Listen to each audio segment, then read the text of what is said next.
If you've ever wondered what a CFO in the collision space truly does, and if you're curious to see if you need a CFO at some point in your repair shop journey, this episode's for you. This week, I'm extremely excited to share a conversation with my next guest, someone that brings incredible value to independent shops, dealer groups, and small to mid-tier MSOs. Doug Higgins, who refers to himself as a fractional CFO, is founder of Collision Advisory, a financial coaching, mentoring, and advisory business that has recently burst onto the collision scene and is already helping many shops make better financial decisions for their shops. So stay tuned. This one interview you really can't afford to miss. Whispers truth so clear, tips that drive away the fear. Voice cuts through the noise. Welcome to the Mind Wrench Podcast with your host, Rick Sellover, where minor adjustments produce major improvements in mindset, personal growth, and success. This is the place to be every Monday, where we make small improvements and take positive actions in our business and personal lives that will make a major impact in our success, next level growth, and quality of life. Hey, what's up, everybody? Welcome to the Mind Wrench Podcast. I'm your host, Rick Sellover. Thanks so much for stopping in. If you're a returning listener and haven't done so already, please take a minute and click the follow or subscribe button and then rate and review the show. When you rate and review the show, the algorithms for Apple, Spotify, Google Podcasts, iHeartRadio, Amazon Music, and all the other platforms will see that it's valuable and show it to more people that have never seen it before. And hopefully it can help them too. I would really appreciate your help sharing this word with your friends and family as well. And if you're a brand new listener, welcome. I hope you find something of value here that helps you in your personal or professional life as well. Please make sure to click the subscribe or follow button so you never miss another episode. If you've been listening to the show for a while, or been on the receiving end of my daily quote of the day emails, or maybe just catch my posts on Facebook or LinkedIn, you know I'm all about the quotes, right? If you'd like to start receiving my quote of the day emails, there's a link in the show notes to sign up. It's free and you can unsubscribe at any time. If you have listened to any of my Mind Wrench podcasts in the past, heard me speak at a conference, or just seen any of my social media posts, you know my true passion is bringing value to you, the hardworking men and women of the collision industry, right? Well, not too long ago, I met a very interesting person at a conference that had a fresh voice of reason and unique perspective to bring to our industry, and after a few in-depth conversations, I knew I needed to share this voice with you. If you haven't heard of him yet, as he is new to our industry, you will be hearing more and more from him, I can guarantee. This week, my special guest is Doug Higgins, founder of CollisionAdvisory.com.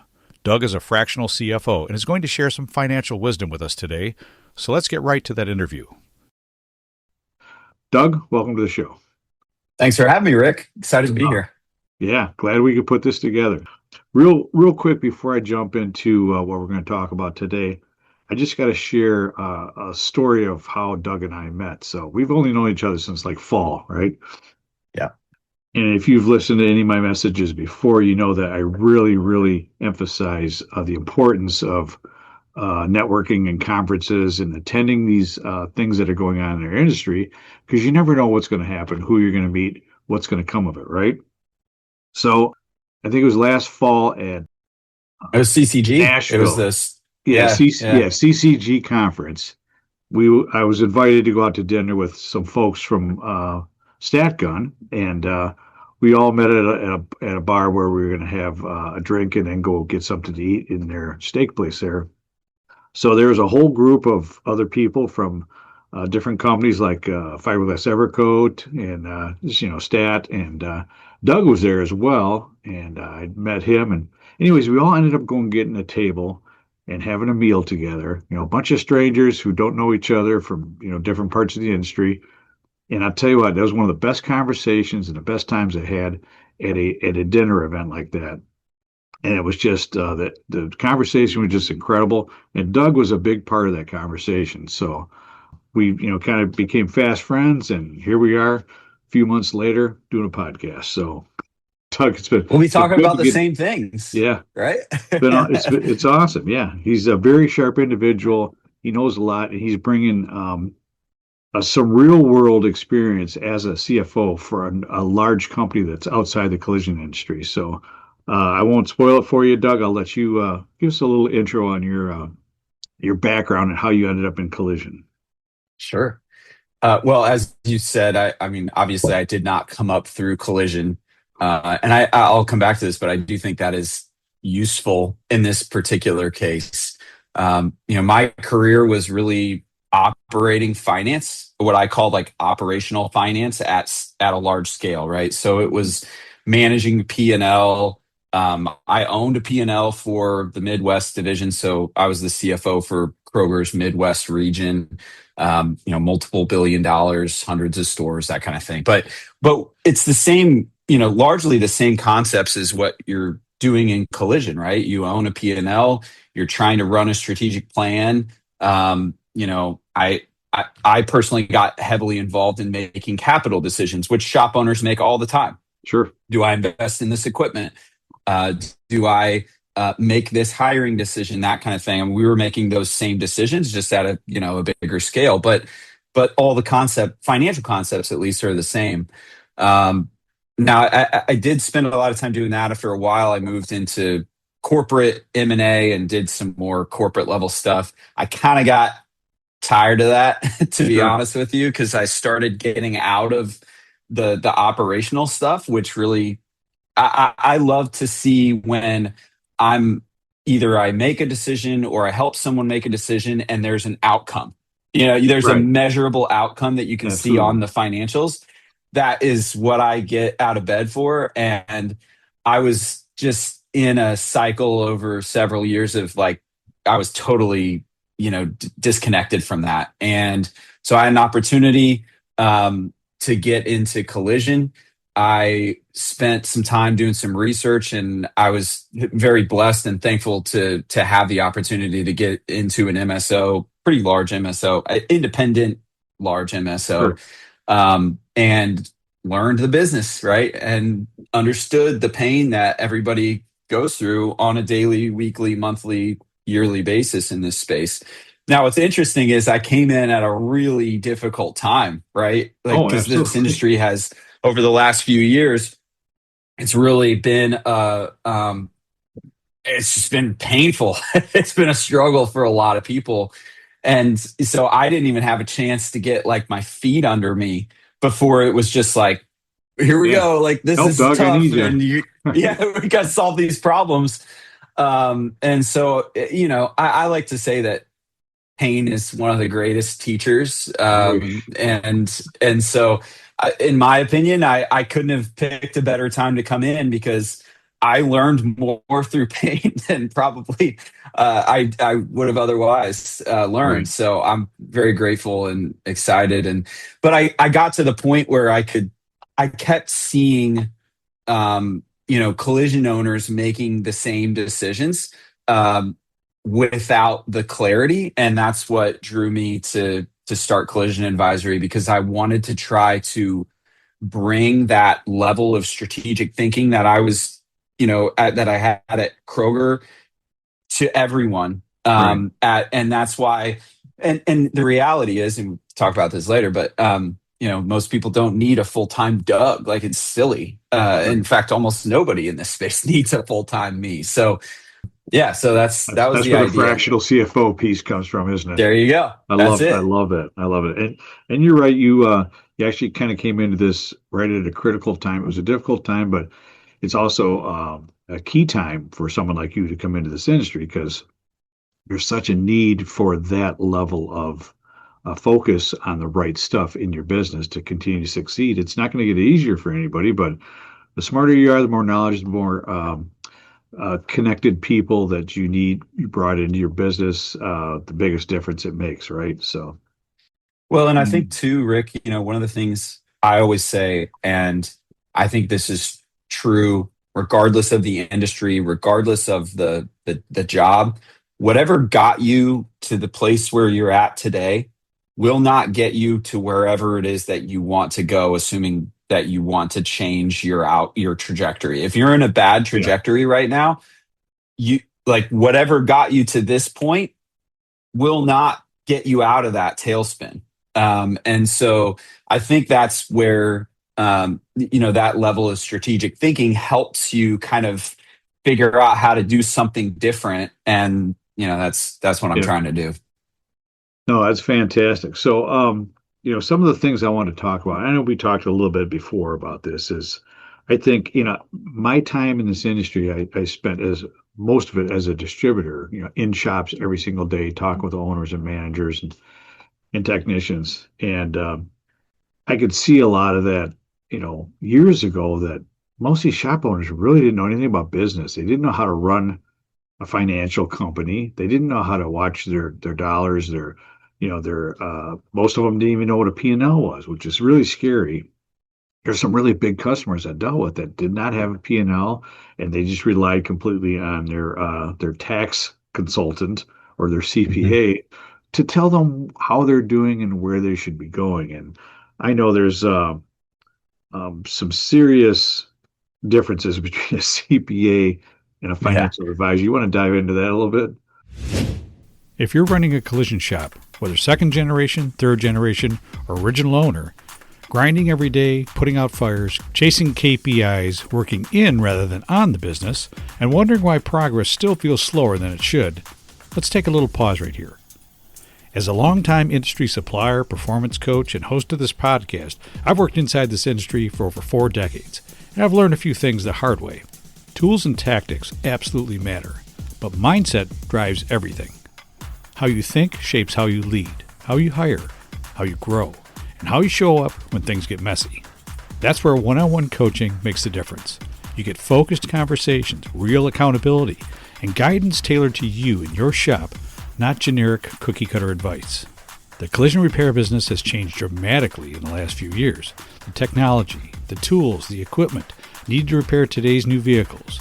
Customer expectations have varied by generation. OEM certifications and repair procedures, ADAS calibrations, electric vehicles, and the ever-growing national technician shortage. It's a lot, isn't it? It can be absolutely overwhelming and very challenging on where to focus first, right? If only I had someone who could help me find clarity in all the chaos. If only there was someone that could help guide me through the changes I need to make so I could create a successful business and increase my net revenue. If only I had a coach that could help me without getting in my way or trying to run my business for me or costing me a fortune. This is where I can help. The goal is simple: help you make consistent improvements, build sustainable culture, gain better profitability, and shave years off the learning curve. If you're open to adjusting how you think and how you lead, book a free 15-minute discovery call with me right now. No sales pitch, no blue sky promises, just an honest conversation to see if it's a fit. You have absolutely nothing to lose, but everything to gain. Secure a spot now. Yeah. I mean, here's the thing about CPAs.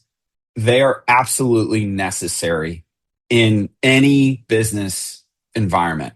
That tax work is genuinely difficult, right? Like, it's hard to do tax work, and you need someone that's a professional to do that work. But to your point, tax compliance and running your business are 2 different jobs. And I think that people conflate those 2 things and they bring them together, and they're not the same. And I think that's a mistake that a lot of owners make, is assuming that because they have a good CPA that they're good. And that's not going to help you, right? And one of the things that, I can't tell you how many owners I've talked to in the last several months. They get a view of their full P&L once a year. Yeah. In like March or April, when they send their financials to a CPA and they compile them and do all this stuff that they do, right, to figure out what their taxes are going to be. That's looking in the rearview mirror if you want to make a change. It's a right? total rearview mirror moment, right? And I'm trying to help people flip that around and say, no, you need that visibility today. Now, there are going to be people that say, well, I've got visibility at least to gross profit in my management system, like whether it's CCC or Mitchell or whatever it is that you're using, right? Right. And my comment to that is, I can tell you with 100% certainty that there is a massive difference between the gross profit answer in CCC and the gross profit answer that ends up in your financial statement. Almost every time. I've never seen someone even we were operating it like I was running it, and there was always a gap, and there are reasons for the gap, right? Mhm. That there's all kinds of things that Or in just flux. Yeah. yeah, and they don't flow through the same way to your financial statement. So if you're managing from CCC, you may, or whatever management system you're using, you may not even have the full picture in that moment either. And so that's why this, in my opinion, that P&L creation on a monthly, quarterly, annual basis is so critical, because it also helps you track down issues with the way that you're managing your process in your management system. Because you might say, oh shoot, I had this thing toggled incorrectly, and it was measuring my paint and materials, incorrectly. And Yeah. so it was telling me that my paint and materials profitability was one thing, but at the end of the day, what you pay for paint is what you pay for paint, and that ends up in your financial statement. Right. So those two things aren't necessarily the same thing, and you have to have the actual number in order to tell you whether or not that CCC answer is correct. So I Yep. think there's two issues, two blind spots, if you will. It's that CPA piece, and then I also think it's this reliance on a management system that may or may not tell you the correct answer. No, I would agree with that. So, and I've talked about this before, is, not everybody needs a CFO, right? There's small shops, there's medium shops, there's big shops, there's, groups of shops. But having somebody you have access to, I think, is probably more critical. So I would assume that's really one of the reasons why you launched the way you did, and what you're targeting the way you're targeting it. Yeah. Are you getting good feedback from the customers you've been dealing with so far for the past, 3, 4, 5 months or whatever, on that? Where they're going, yes, I just need you probably 3 times a month, Doug, right? Once a Yeah. week or Oh, that's whatever. exactly. No, Yeah. that's exactly it. In most cases, that's exactly it. And every engagement that I have, Rick, is totally different. I can tell you, like, they're all, there's no, like, I was telling somebody this yesterday. I don't have this, like, really structured, like, pricing menu of, like, oh, I want Doug for this and Yeah. this and this. No, this is like, hey, you're coming to me. Let's create an engagement that accomplishes whatever goals you have and outcomes that you want. And I say this too all the time. I wouldn't be a very good CFO if I became a financial burden to your business. That would be a Correct. really bad outcome, right? Like Yeah. if you come to me and you say, and I've had this happen several times where we review something, I'll usually do like some discovery ahead of time before we enter into an engagement, try to understand like where they're at financially. And I've told some people, I'm like, I don't know if I can help you get any better. Like, you're doing great. And I just tell them, like, I'd be happy to check in with you once every 6 months and just see if you're still doing great. But Yeah. man, I don't think you need me, and they're like, well, thanks for saying that. Like, so I think I'm really trying to find the people that need help and meet them where they are in wherever their need is. I've got some people that, I mean, you were talking about CPAs. I have one guy that it's a really heavy engagement. He's asking me to act as his like controller and help him rebuild his whole financial infrastructure because he wants to grow. And he had me sit on a call with his CPA because I'm on retainer with him. So he can Right. call me anytime. And he's like, hey, just can you hop on this call with my CPA? And we got on a call with his CPA, and this is one of like the top 5 accounting firms in the country, by the way. Wow. And this CPA wanted my client to pay taxes on a paint prebate. Now, all of your listeners Oh, that's crazy. know what a paint prebate is, right? It's Yeah. where it's the money the paint company puts up front when a shop signs a long-term agreement. And Yeah. I was like, no, man, like, it's not income. That's No, not it's income. not. It's effectively a loan against future purchases to an extent. I think the IRS has some term for it. I don't remember. I had to look it Right. up, but because I'm not a CPA, I'm not giving tax advice here. But and we had that whole back and forth, and it's not income. So Yeah. I've everybody, been in that conversation a couple of times as a distributor when customers want us as a distributor to, invest in their collision shop so they can buy a new booth, new frame rack or whatever. And I yeah, have to explain to them, listen, no, you're not going to get a 1099 on. This is just prepaid discount ahead of discount. and some of Yeah, them couldn't wrap their head around how that was supposed to work. that's right. They It's would not think they'd have to pay income. tax and all that crap. So Yeah. But to your going back to your point, there's everybody's got a different need, yeah, and I'm really trying to build something that meets the whatever those needs are, and those are just different at every level. And some people are going to say, well, that's not a very good business model, and they're probably right. I'm probably gonna, I probably should pick a lane, but I'm really trying to help people here, and so yeah. it's hard for me to turn anybody away that is asking for my help, and so I've just tried to build whatever it is that meets them where they're at. Doug, that's not a bad thing, right? Helping I people is know, always a good thing, right? So it'll lead to I other. know. I think the avenue will reveal itself at some point, but I'd say keep doing what you're doing as far as just trying to help as many people as you can. Um, with that, I was going to ask you, can you share like some of the highest risks, the common blind spots that you're finding out most shop owners don't see soon enough? Yeah. Where you can come in and actually make some meaningful difference for their business. Well, I hit a little bit on it earlier, but one of the first blind spots that I often see is there's there's a huge difference between cash flow and your operating P&L, like your income statement. Now, Yeah, some people don't have the income statement. We just talked about those folks, yeah, right? Like that don't even see it until much later in the year.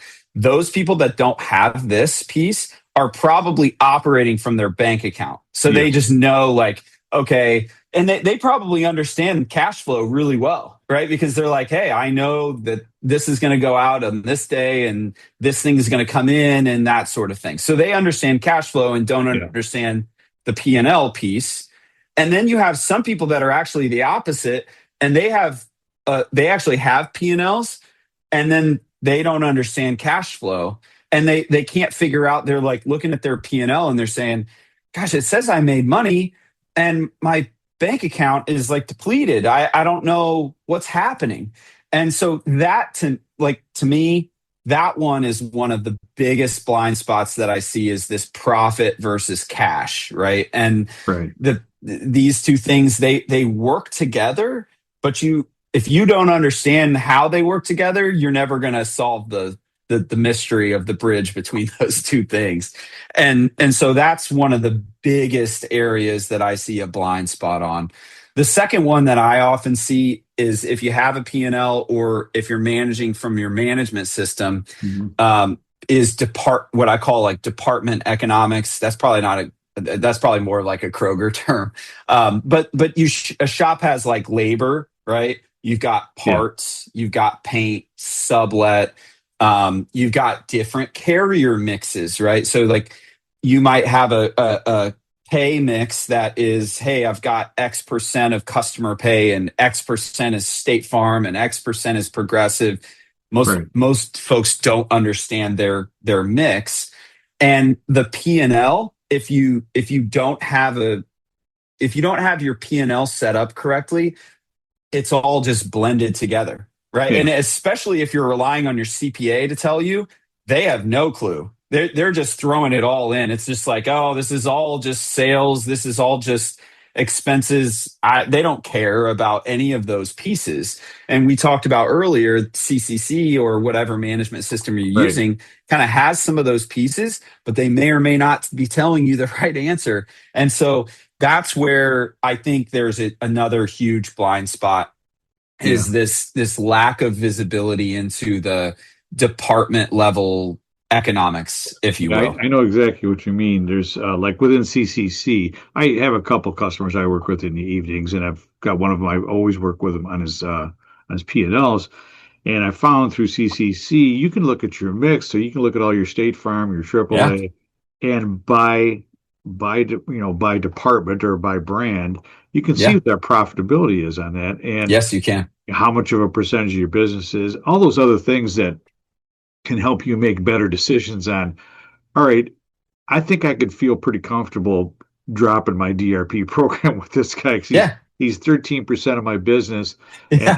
his margins aren't nearly as Margin's good as what. 42. Yeah, And it's right. like, So but and I've got this guy over here that's running 46. Like, man, I should be hammering to try to get as much work in through that carrier if you're yeah, DRP compared to this one. We did that all the time. When I was in the MSO, was we would compare the economics of the different carriers to try to get to those better outcomes. So right. yeah, you're absolutely right.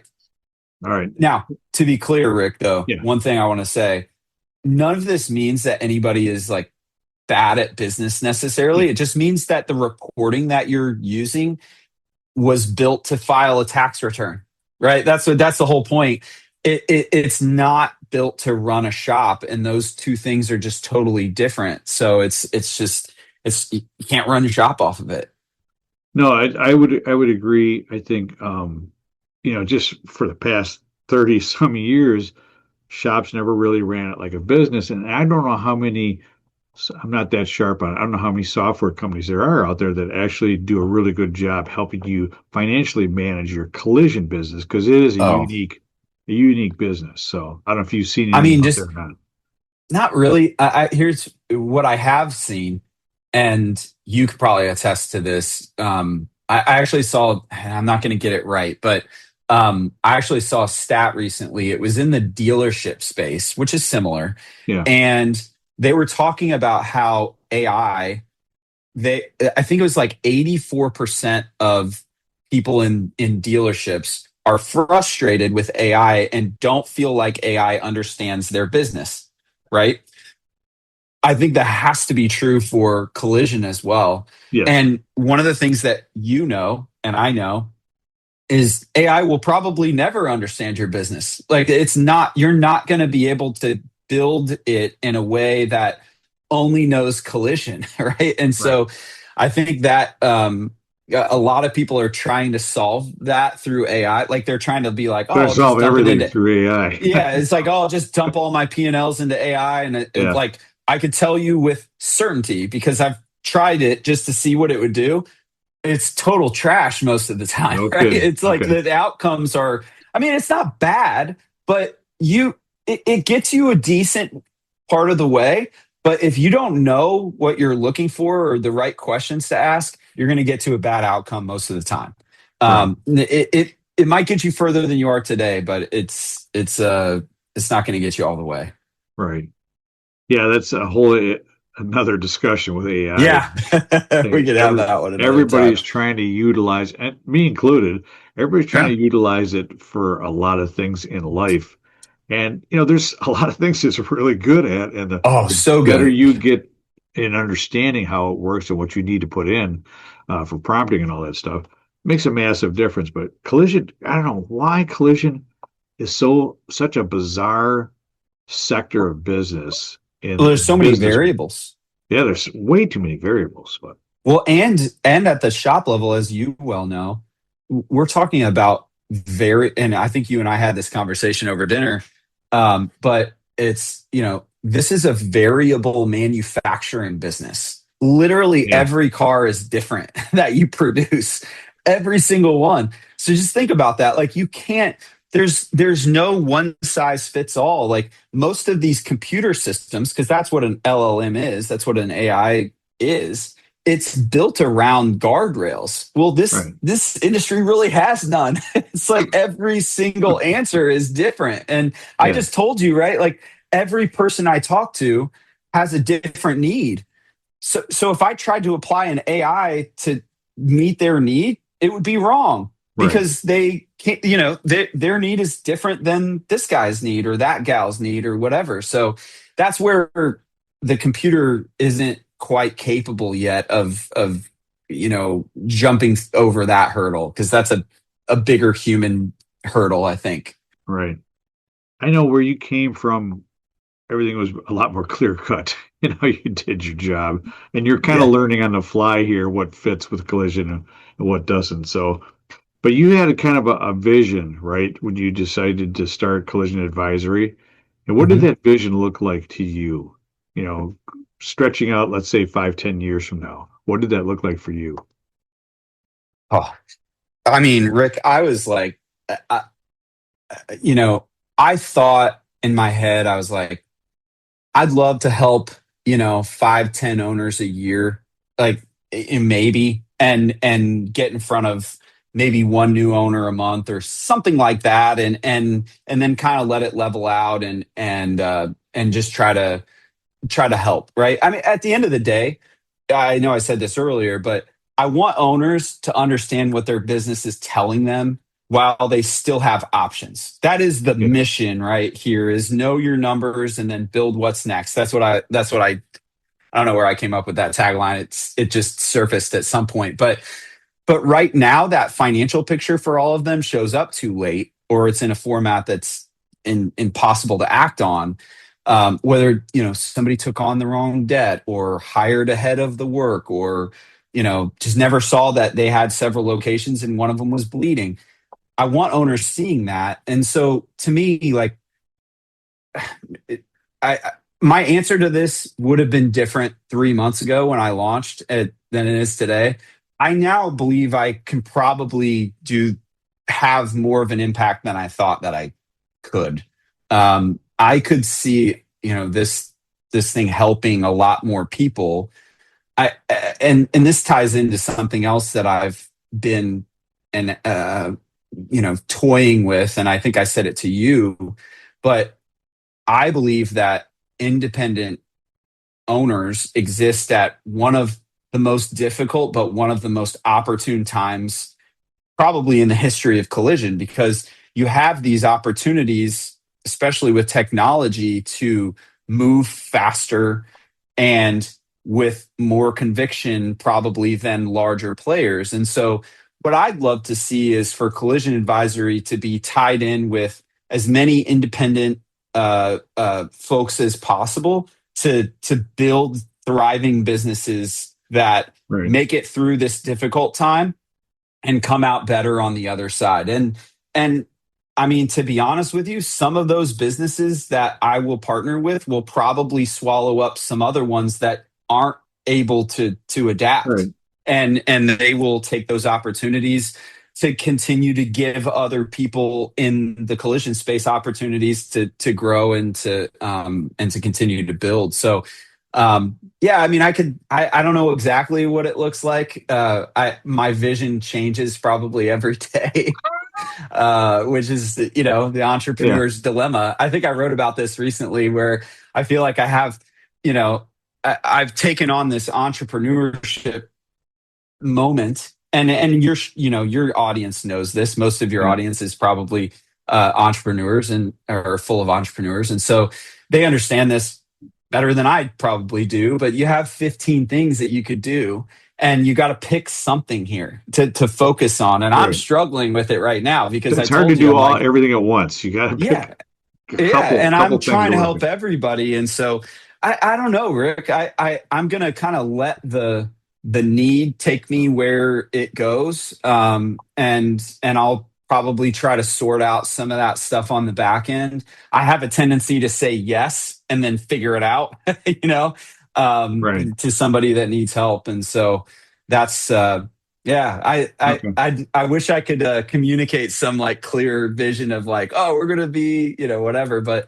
Well, if you I did, I'd I call bullshit on it anyway. yeah, you So, probably would. Yeah. Although you have seen me, I do get a little bit I do get a little bit crystal ball sometimes with yeah. some of my stuff. So Yeah. this one's harder though, because it's mine, right? And Yeah. I'm a little hesitant, but Well, you're in a ripe industry right now. As you talked about, trying to help these shops make better financial decisions. I mean, there is a lot of shops. There's, I don't know what the exact number is, 35 to 40,000. 30,000, yeah, something like Yeah, that. and they're not all going to survive. We all know that. Hmm. There's going to be attrition. There's going to be people that just age out, they die. There's going to be shops that want to grow 2 or 3 shops and then sell to a larger MSO, that's going to continue to happen. But then there's Yep. that sweet spot of independent repairers that are really trying to make their business better. They want to be in it for another 10 or 15 or 25 years. It's Yep. maybe the second or third generation shops, but they need those pieces to keep them from getting to that spot in their head where they're going, screw it, I should just sell. I'm climbing Yeah. uphill and it's muddy and wet, and I keep sliding back down. I'm done with the battle. I think if they had good financials, good advice from someone that knows that side of the business Yeah. and helps them, and they listen, right, and make those corrections, it could keep them from getting to that point in their head where they're going, screw it, I'm done, right? So Yeah. I think that's there's right. huge potential out there for you. I guarantee you that. Well, I think, yeah, I like to think, and I don't know, this just popped in my head, but it's like the having a clear vision around your financials is like having a clear windshield, right? Like Yeah. if you're driving down the road and you don't have a clear windshield, you have no idea where you're going to end up. And that's the other thing too, one of the things that even the folks, remember earlier we were talking about the people with the clear P&L. That's that's only like half of the battle here, right? Mm. The other half of the battle is taking that clear P&L and then projecting it forward. Almost nobody does that last piece, right? There's a very small sliver of people that say, okay, here's where I am, here's where I've been, and here's where I'm going. And that last piece is what I love to work with people on. Like, and that's where I'm trying to get everybody that I work with to. But you have to build the foundation that gets you this piece so that you can point it forward, right? And say, okay, Yeah. this is now where I'm going. But if you don't have that clarity, you have no vision through the windshield to say, okay, now I know where I'm going, right? And so that That's a gives great you that point. vision. Yeah, that's a great point. Knowing exactly where you are with a GPS is phenomenal, right? It's better than just driving blind. But yeah, not knowing where you're going is equally as troublesome, right? I was gonna It's say, I don't tough. think that many people do look forward. They go, "Hey, I'm doing really good, man. I got my gross profit up to 52%. My Yep. net's 16, which is Yeah. awesome. Yep. So I'm just gonna keep doing this." No, it's like, okay, where do you want to be in 3 years or 2 years, right? That's right. And with your that whatever financial spot you're in, how do you maximize it then too, right? If you're in a great spot, okay, awesome. What about the shop down the street down there that isn't doing so great? Right. And can you swoop in and purchase them, Yep. right? And then help all of those people in that shop have opportunities to continue to work.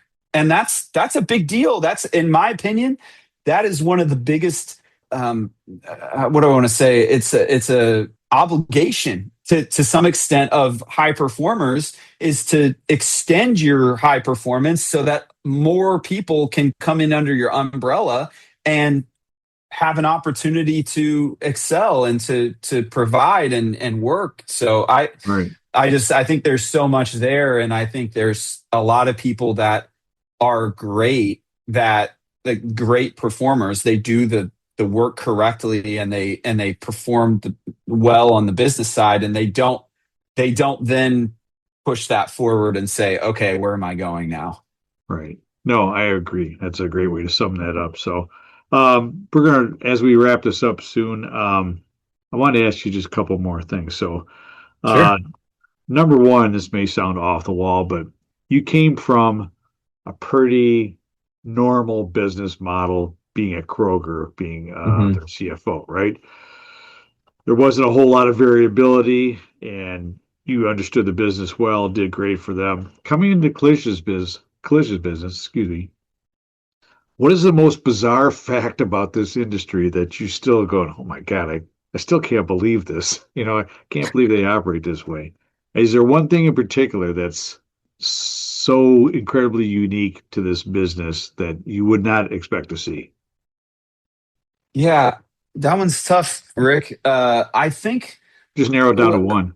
Yeah, no, I know. It's tough to do. It's interesting because one of the things that I think I will answer this. One of the things I think is so similar is that we still get results through people, in almost every industry that you're in, right? At the end of the day, you still have to get results at the shop level through the people at the shop, and you need to invest in their training and get them to where they need to be to perform the work.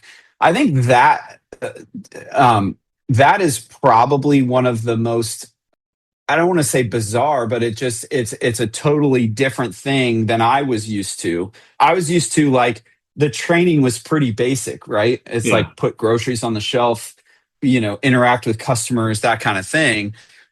In this space, it's like, okay, I've got to interact with customers, right? I've got to sell at the shop level. I've also got the variable manufacturing thing, which is just mind blowing when you think about it, I that you know. literally have to have a different, a whole different blueprint. Every car that you bring in is Yes. different. So maybe that's it, is that variability of the manufacturing is just so incredibly complex that it's very difficult to scale. And that's, that may be the most interesting thing about this industry, is that it is difficult to scale, Yeah. right? Because it's not easy to repeat over and over and over again. And just to be clear, the ones that do this really well, it's really impressive that they're able to do that at scale, right? Yeah. And you and I have had this conversation, but Oh I yeah. think that's actually one of the reasons why this may not consolidate as much as everybody thinks that it will, because it's so difficult to scale. Yeah. Obviously, some have done it already, but yeah, I don't know. Yeah. You don't That's have three probably identical jobs come in a week. You just don't. It ever just doesn't happen. So doesn't happen. I would agree. And there's a degree of training that I don't see in any other field. To your No, point, every single car is different. Every car model, right? So manufacturers, yeah, you got some common things, but every single model is different. The training, the tools, the technology that goes into those things does vary. And that is a lot. That's a lot to, it's cookie huge. cutter into, Yeah, you into can't do scaling. it. Well, I appreciate your input on that too. I always think that in my head. I love this industry, but I always thought, why is this is just such a bizarrely different industry? It is. It's It crazy. is. So, I It mean, is. It's wild. nothing compares to any other business out there, right? I can't think of any. Really, I can't. I don't know of any that require this level of skill at the shop level, this level of variability. I truly can't think of very many that are like that. Maybe like surgeons, right? Where it's like every I don't body is know. different. Everybody's kind Uh, of put together the same, though. yeah, they Same are kind of components. similar, aren't they? Yeah, I don't know. Yeah, So collision repair is more difficult than surgery. That's it really that's is. the claim we're So, making on the Mind Wrench podcast yeah, right now. technicians out there, you guys are better than surgeons, right? You got it. Awesome. Well, thanks for sharing, Doug. I appreciate it. Hey, what's anything coming up for you that we should know about? I know you're starting to get out there more into the conferences and Sure. some speaking opportunities and things like that, which is awesome, right? Yeah. What you got coming up that we should know about? I'm going to be at a really cool conference in September called Collision Next. Dan Carranza Oh is yeah. running that, and I we've been kicking around different ideas. I don't know if you saw my news LinkedIn newsletter last week, but it got a lot Yes. of pushback, and so it may be that I am going to do an ADOS panel in September and Well, talk that's good. about yeah, ADOS. So anyway, we'll see how that goes, but yeah, that'll be fun. I'm pretty excited. I think Dan is putting on something. You've been to enough of these conferences, but one of the things that I personally see in these conferences is that we tend to like go like a mile wide and an inch deep on like Yeah. a bunch of different, and I see my eyes glaze over, and I'm like, man, I don't like. I've heard this like 50 times. Can we like go deep on a topic? Can you actually Right. answer a question? Like that has some substance. And so I've been really pushing Dan to try to think through like how do we get people that are willing to like go deep on a topic and say what they actually think without, worrying about getting themselves in trouble or whatever else. And so apparently I'm getting a reputation for doing that already. So Dan asked me if I'd be willing to do that in September. So That's sounds awesome. like I'll be doing that. That's awesome. And that's in September out in California. Yeah, Anaheim. Okay. Yeah, I've seen some of that some of the background stuff on that, and I've talked with Dan Yeah. a couple times. So Yeah. I think it's an excellent program they're putting together, and I think it'll, like you said, it's going to go deep on some things that they probably should. So Yep. that's awesome. Keep doing your. If anybody is on LinkedIn and likes to see some of the stuff on there, you should be seeing a lot of Doug's little videos on. He goes deep on the math for ADAS and things like that. It's fantastic. So make sure you check that out. And I'll leave plenty of show notes for contact for Doug, so everybody can get, reach out to him and engage his fractional CFO mindset. I think it'd be great. Anything you want to share before we leave? Yeah, I mean, I know I said it earlier, but the independent advantage today is speed. It is truly moving faster than everyone else. And a good independent today can adopt a tool or change a process or make a pricing call or a hiring decision faster than a large consolidator can, because they have to go through committee and all the other stuff, right? And so, but that only works if you know your numbers well enough to move with confidence. So move with speed, move with clarity, and I think a lot of people are going to be able to win in this space. Awesome. Great. Thank you for sharing that. I appreciate it. And Doug, as always, it's been a great conversation. I love spending time with you.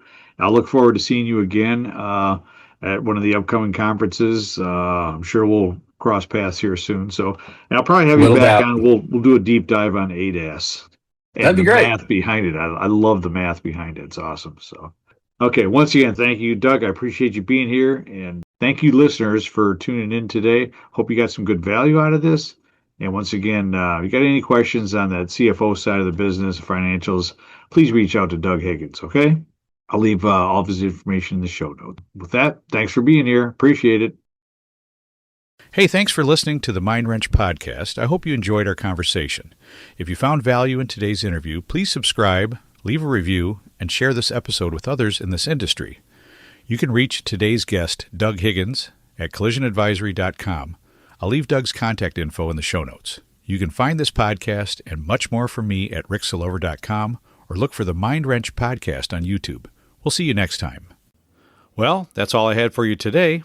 Thanks again for tuning in. I really appreciate your support, and I hope you have a great week. I can always be reached at www.ricksalover.com, where you can find all my social media links, podcast episodes, blog posts, and much more. Mind Wrench